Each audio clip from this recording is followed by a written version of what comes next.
বিসমিল্লাহির রহমানির রহিম। মহান আল্লাহ তাআলার নামে শুরু করলাম। 1971 সালের রণাঙ্গনের মহানায়ক, বাংলাদেশের স্বাধীনতার সংগ্রামের জন্য যিনি 7.5 কোটি বাঙালিকে একত্রিত করতে সক্ষম হয়েছিলেন, সেই মহান নেতা, মহান পুরুষ, বাঙালি জাতির জনক, জননেতা বঙ্গবন্ধু শেখ মুজিবুর রহমানের প্রতি শ্রদ্ধা জানিয়ে আজকে একটা বিষয় নিয়ে আলোচনা করতে চাই। তৎকালীন মুক্তিযুদ্ধের অন্যতম সংগঠক অধ্যাপক আবু সাঈদ। সোশ্যাল মিডিয়ার সুবাদে এবং পত্রিকায় মাধ্যমে জানতে পারলাম অধ্যাপক ডক্টর আবু সাঈদ তিনি বিএনপির মহাসচিব জনাব ফখরুল ইসলাম আলমগীরের হাতে ফুল দিয়ে বিএনপিতে জয়েন করেছেন।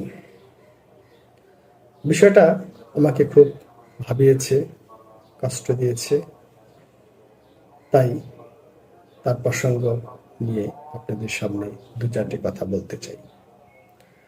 অধ্যাপক ডক্টর আবু সাঈদ জন্মগ্রহণ করেছেন 1 নভেম্বর 1943 সালে।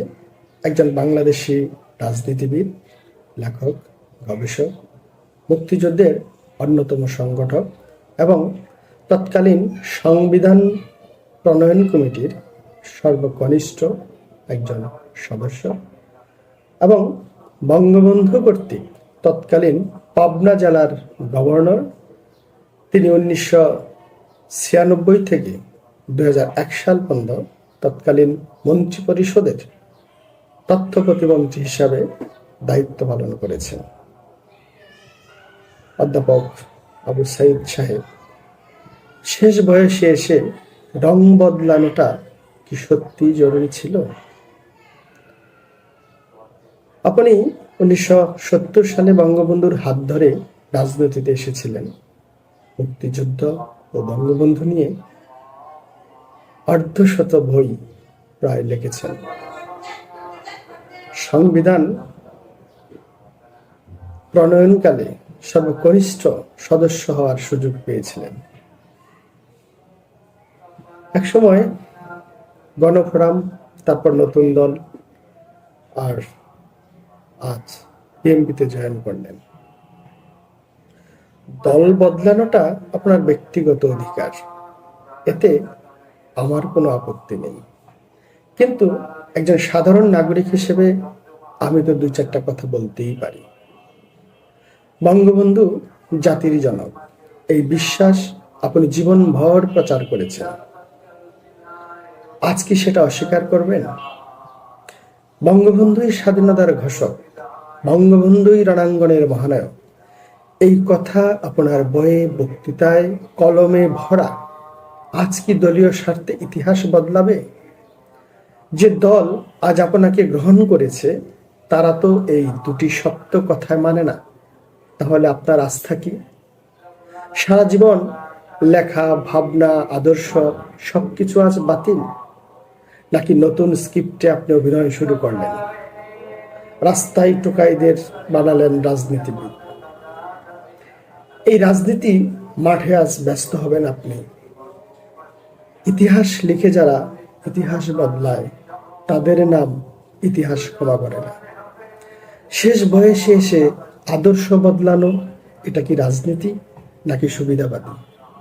যে মানুষটি একদিন আমাদের অনুপ্রেরণা ছিলেন, তাদেরকে দেখে আমরা চিন্তা করতাম, তাদের বই পড়ে আমরা অনুপ্রাণিত হতাম, আজ তাকে প্রশ্ন করতে হচ্ছে। এটাই সবচেয়ে কষ্টের। শ্রদ্ধা ছিল, আছে এবং থাকবে, কিন্তু এই যে প্রশ্ন করাটা, এটা আমার নাগরিকের জায়গা থেকে। অধ্যাপক সাহেব নিজেকে বদলালেন না ইতিহাসকে বদলালেন? ইতিহাস কখনো মিথ্যার কাছে হার মানে না। আপনি 1943 সালে নভেম্বরের 1 তারিখে জন্মগ্রহণ করেছিলেন। আজ 2026 সাল। হিসাব করলে দেখা যাবে আপনার বয়স 80+। এই জীবনে এত কিছু পেয়েছেন, জীবনকে আলোকিত করেছেন, বঙ্গবন্ধুর সহচর হয়েছেন, বঙ্গবন্ধুর সহযোদ্ধা হয়ে দেশের জন্য কাজ করেছেন, বঙ্গবন্ধুর দলে ঘোড়া আওয়ামী লীগ থেকে এমপি হয়ে মন্ত্রী পরিষদের প্রতিমন্ত্রীর দায়িত্ব পালন করেছেন, বাংলাদেশের সংবিধান প্রণয়নকালে সর্বকনিষ্ঠ সদস্য হিসেবে আপনি যুক্ত হয়েছেন। এই 80 বছর বয়সে এসে রং বদলিয়ে যে আদর্শ আপনি বিশ্বাস করেন না, সে আদর্শের সাথে মাথা নত করে এই 82 বছর বয়সে আপনি কি সেই পিছনের আলোকিত জীবনকে অম্লান করতে পারবেন বা তাকে ছাড়িয়ে যেতে পারবেন? কি দরকার ছিল আপনার এখন রাজনীতিতে আর করার? আপনি ঘোষণা দিতেন জীবনের চাওয়া পাওয়ার কিছু নেই, যা পেয়েছি 71-এ পেয়েছি, যা পেয়েছি বঙ্গবন্ধুর সান্নিধ্য পেয়েছি, এর চেয়ে বড় কিছু আলোকিত বাংলাদেশে আপনি আশা করতে পারেন না।